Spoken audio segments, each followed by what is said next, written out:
So while setting up, let me introduce the next speaker, Anjuli Bamzai from NSF. She actually was our first student in our GMU Climate Dynamics program who got a PhD under the supervision of Shukla. In fact, that was her second PhD. She has a PhD in quantum chemistry. So like her advisor, she also has 2 PhDs, and I have known Anjuli for a long time. I was a TA in her physics lab when she was a physics student. Right. So she also, for her thesis, she chose a very difficult topic. That's the relation between snow and monsoon. And that's what she's going to talk about today, our evolving understanding of the snow-monsoon relationship. Anjali. Thank you. Yeah, first of all, happy birthday, Dr. Shukla. I might have to wish you, keep wishing you for the next plus or minus months, but who knows. But yeah, I met Dr. Shukla in 1993, but in conversation, I realized that our paths had crossed way before that.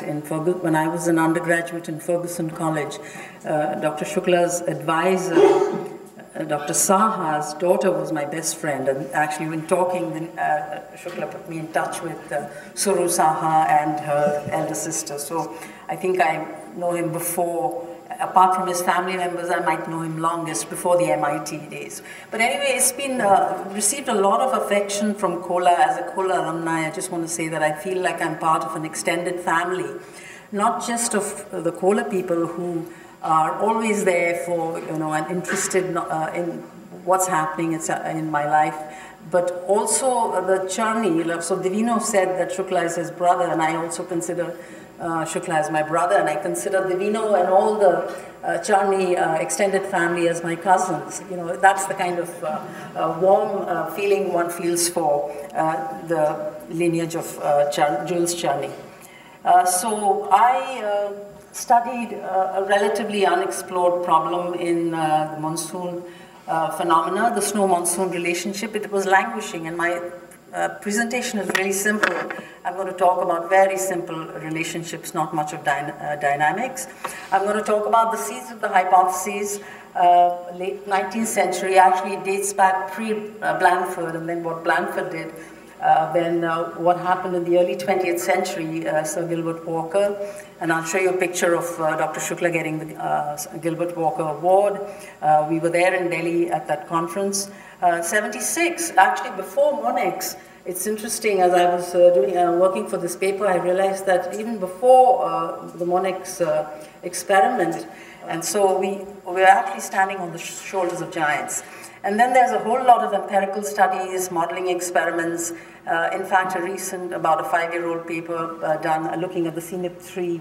I will not touch much on the modeling because I think that the models are so, at least they weren't up to par to study the snow-monsoon relationship. We were giving them such large anomalies to study what would be the response. In any case, as I was working on this talk, I discovered that it was before the 1884 paper that there was a paper in Nature that actually talked about winter rains heaviest when summer rains are defective and vice versa. This is talking about the monsoon rains. So there was already this idea among something published in Nature, 1877. And then another one in 1879, in the Indian Met Memoirs about contrast of the mountain winter, so November to April rainfall, and the summer rainfall. So they were already the seeds of this hypothesis well before the well-known Blanford paper.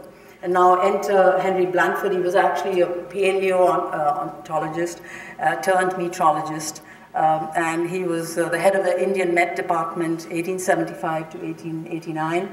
And then in 1877, there was a severe monsoon failure. Wikipedia says that about 5 million people died in that great famine. It was also, I discovered, an ENSO year, but it wasn't known at that time. We didn't know that time, because ENSO, we hadn't been collecting observations for that. But in any case, Blanford started examining the snowfall in the Himalayan regions to try and figure out so that's when the data collection actually began. He requested Met services all around the Indian Ocean, Asia, Australasian regions to provide the Indian Met Department observations of atmospheric pressure and general climatic conditions. I think this was really the beginning of a great period of observations, and now we can do these 20th century reanalyses, etc., because we have all that foundation. And so they examined snowfall, wind and pressure over India in the experimental monsoon and began issuing experimental monsoon forecasts. And here's the paper that is the 1884 paper, the Himalaya snowfall and dry winds in India. So I told you there was a severe winter followed by a wet and cold spring. They say that the snow line was at 9,000 feet, where normally it's at about 12,000 feet. So he noted that the winter and spring snowfall on the hills, when very copious, is rather prejudicial to the monsoon rains. So that's the original wording. Interesting to see that in English. And I just found this so prescient because he said, in setting forth the above conclusions, it is, however, necessary not to ignore the fact that there are other conditions besides those here considered, mainly the snowfall, which exercise a very great influence on the prevalence of dry winds and drought. It would be unreasonable to attribute it to the condition of any tract so limited as a portion of the Himalayan chain. So he was already thinking, okay, I'm looking at the Himalayas, but it's probably a much large-scale phenomenon. This question must remain for future inquiry. This is in the original paper. And then we had Sir Gilbert Walker of ENSO fame, third director of the Indian Met Department, 20 years, collected all relevant recorded information in British India and beyond, treated it statistically. So that just actually went out of favor for the next 30, 40 years without tracing it to physical connections between cause and effect.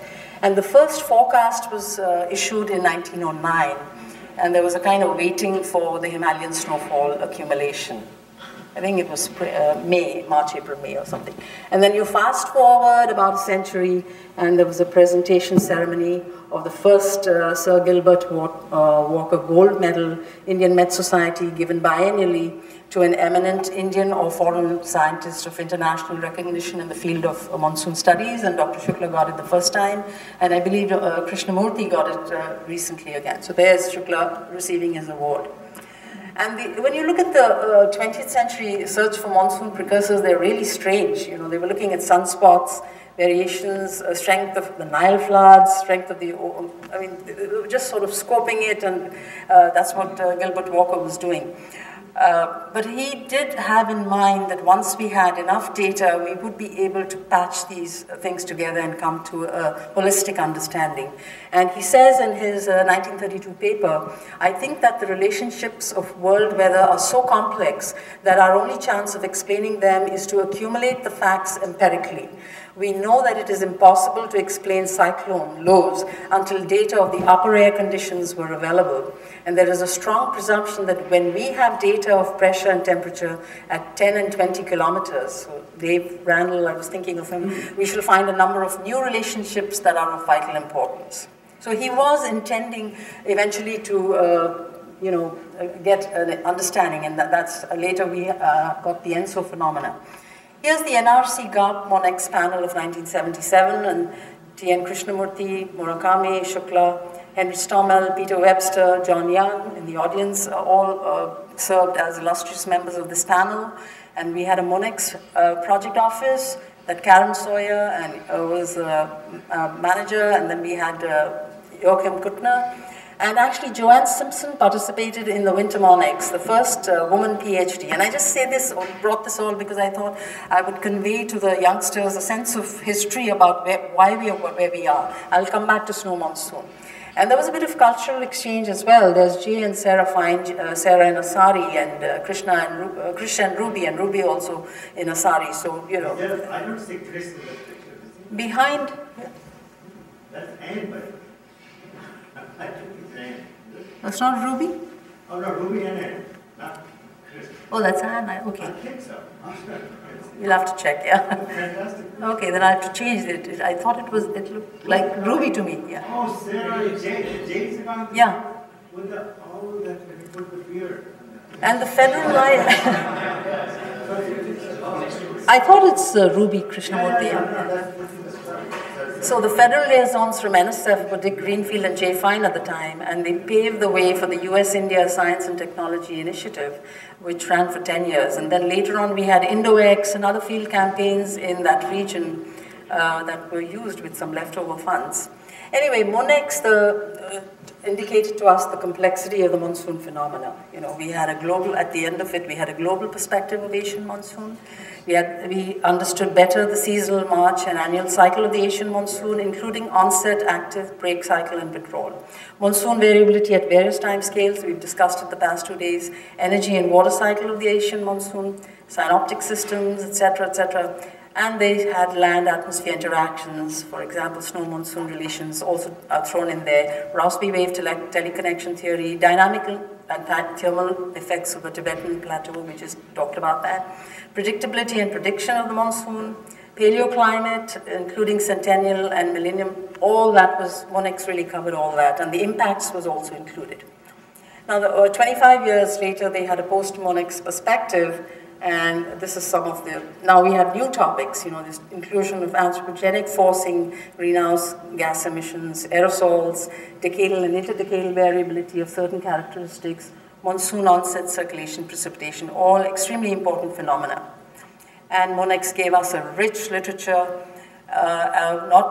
one of the most important was the slowly varying boundary conditions of the Earth's surface can provide the required memory in the climate system to make it possible to predict space-time average monsoon circulation and rainfall, Chani and Shukla. And the natural places to look for that monsoon predictability was tropical Pacific, at largest ocean, Eurasian snow, largest landmass. So the snow monsoon hypothesis, coming back after digressing a bit for MONEX, we thought we'd have two effects, the albedo effect, the snow cover anomaly, positive would lead to a higher albedo, reduced meridional temperature gradient and a weaker monsoon. And then there's also coupled with a hydrological effect in the same direction, positive snow depth anomaly giving positive soil moisture anomalies, and reduced gradient again, and the weaker monsoon. And as I said, it's astonishing to me that Han and Shukla was published 1976, pre-MONEX, so you know, Shukla was thinking independently about slowly varying boundary conditions and how they might apply to the Indian monsoon. And everyone recognized, and as I started my work, I recognized that ENSO is the elephant in the room. You know, the tropics, everything is happening in the tropics, the ENSO, the Walker circulation, etc. I'll also caveat here that some difficulty we've had in kind of establishing this relationship is, of course, because to get the soil moisture right, we need snow-water equivalent. It's not to get the hydrological effect. You know, you're going to need to convert that snow depth to soil moisture, and this is an extremely complex problem that's being grappled with. Age of snow and how it sticks in, etc. Anyway, some interesting results from the snow monsoon. I think, Bill, you just asked about the onset. And some early work looking at limited data looked at the spring Eurasian snow mass and the advance period. So they literally looked at maps and saw how the number of days to advance from the south of India to northwest India. And this result, 1982, one of the earliest NSF grants funded by on MONEX, was to look and establish that heavy spring snow over the Himalayan and Tibetan plateau leads to onset delays. Up to a week to 10 days is what this plot shows. This is my work. One of the simplest things, I just looked for man's analyses, high precipitation, low precipitation, and looked at snow depth anomalies in the top two panels and the snow cover in the lower panels. And what I saw was that in the high precipitation years, we have snow depth anomalies in the negative direction, almost 5 centimeters or so. And similarly, there was kind of a, I think in the high precipitation, the signal is, you can see that the top left panel is much more strong. So there's a lot going on, of course, beyond snow, but I was just looking at the snow data. This was the snow cover data, which had just 0 and 1, depending on whether there is the presence of snow or the absence of snow on that cell.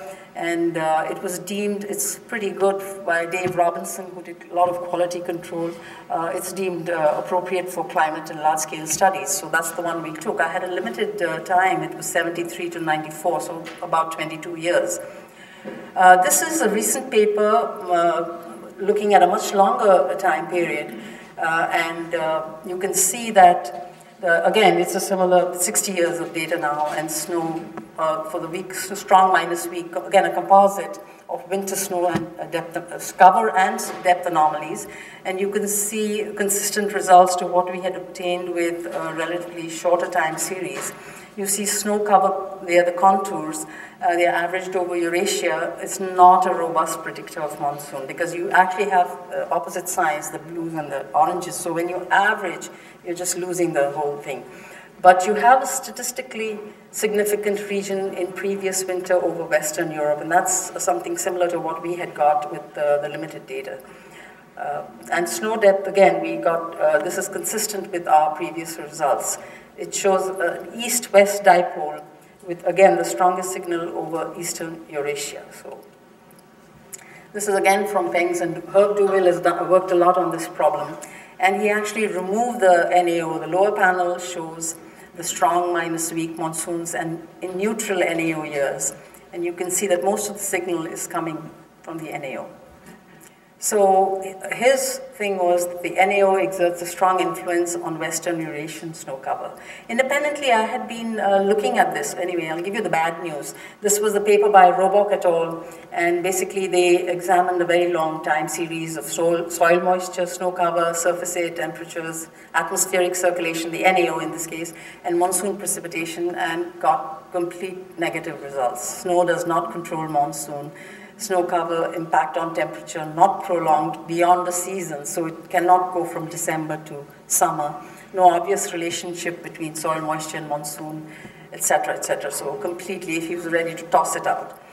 I had, after I left COLA, I began looking at that weekly snow data a little more closely, just to look at which areas on the globe you have a large interannual variability of the snow melt. It says spring snow melt, but it's not spring, actually it's just the first snow melt. And you can see that there's a very large, up to 4 weeks of variability in the Himalayan region, and around about that. But unfortunately, it wasn't, if you look at the snow and monsoon, you just don't get such strong statistically significant relationship between the Himalayan snow cover and the monsoon, subsequent monsoon.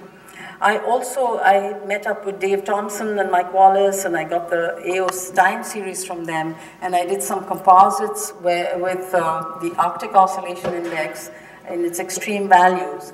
And indeed, the NAO, AO does drive the snow cover. The lag of 1 week, you get pretty good zonal bands there. There was also this paper by Fasulo in 2002. John Fasulo showed that if you drop the ENSO years, then the snow monsoon, Eurasian snow monsoon, works much better. And in fact, he was able to support the Blanford, I'm sorry, not Eurasian, but Himalayan and Tibetan Plateau. He was able to support the thesis. So ENSO influence is overwhelming. But if you remove those years, you get a fairly good relationship. And you can see the ENSO relationship mentioned here as well. June, July, August, September, Nino 3 has an inverse relation with the subsequent snow cover. So there's this ENSO monsoon snow three-way interaction. The modeling studies they exhibit an inverse snow monsoon relationship to various degrees. But it's been really hard to identify physical mechanisms given the diversity of model behaviors. Each model seems to be having its own climatology, etc. And there's also a poor representation of tropospheric diabatic heating in the GCMs. And to give you an idea, this is a plot of the annual cycle of snow cover and its standard deviation from a host of models. These are the CMIP3. Snow is a prognostic variable, and the models do not accurately simulate annual cycle and interannual variability. So, actually using them for sensitivity studies, you just got to take it with a grain of salt, whatever results come out. And actually, none of the CMIP3 models produce the observed patterns of covariability. So my wrap-up thoughts are that monsoon is a tangled hierarchy of coupled atmosphere-ocean land system. And despite efforts to establish a robust snow monsoon hypotheses, it's remained intriguing and elusive. At interannual timescales, the evidence is meager at best.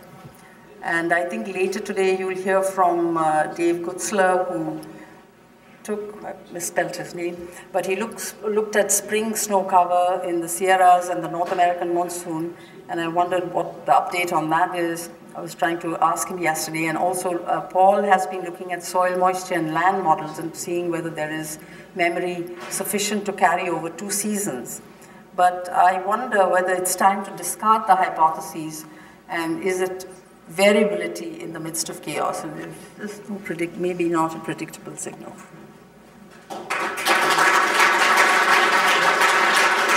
Thank you, Anjali. We have, one or two questions. We have Julia. Thank you very much. It's nice to hear about Blandford and Walker and the history of all of this.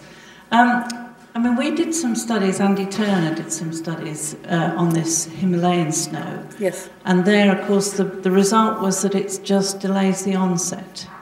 Yes. And so therefore I think, we have to sort of think about not just looking at the whole monsoon season, but actually looking at the evolution of the monsoon. It's true that beyond the onset, there was actually no difference in what the monsoon was up to.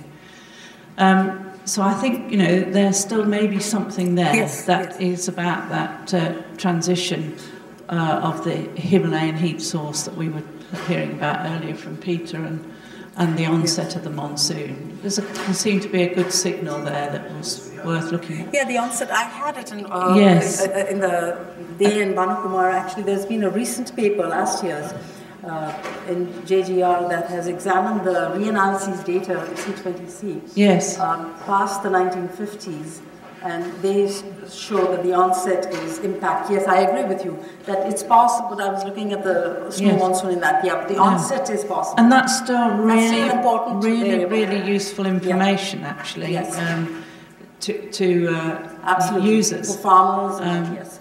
I think the Eurasian one is very entangled with NAO and ENSO, and although we did try and do a clean study of this, if you remember Bernd Becker did with me, I think we published it in Malsum, it's still quite hard to work out how even a Eurasian soil moisture anomaly and then a temperature anomaly, which is what we found really then, affects through the extratropical circulation and then the interaction with the monsoon, of whether you're asking a lot of the climate system to really get a robust signal. So I think that is much more difficult. But the Himalayan one is very interesting, I think, still.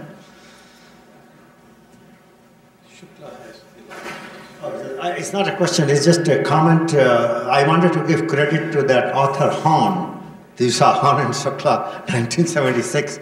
So there are two interesting things about that paper. It was the first paper after 1894 that was published about snow.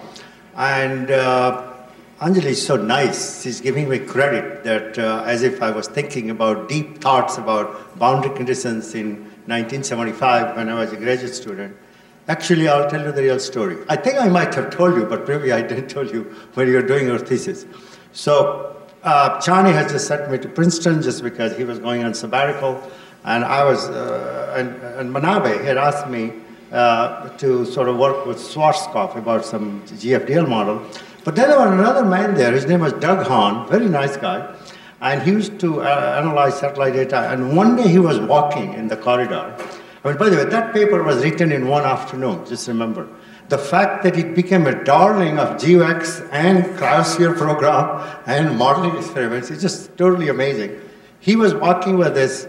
He says, oh no, now we have the satellite data. Here's the Eurasian snow cover. He had plotted it. And there was this curve going up and down. And then I remember that when I was in India, I had heard that there was a guy by name Blandford. He had actually used to send Indians to go and measure snow by stick in Himalayas. That he used to do that because he used to use that as a predictor for the monsoon.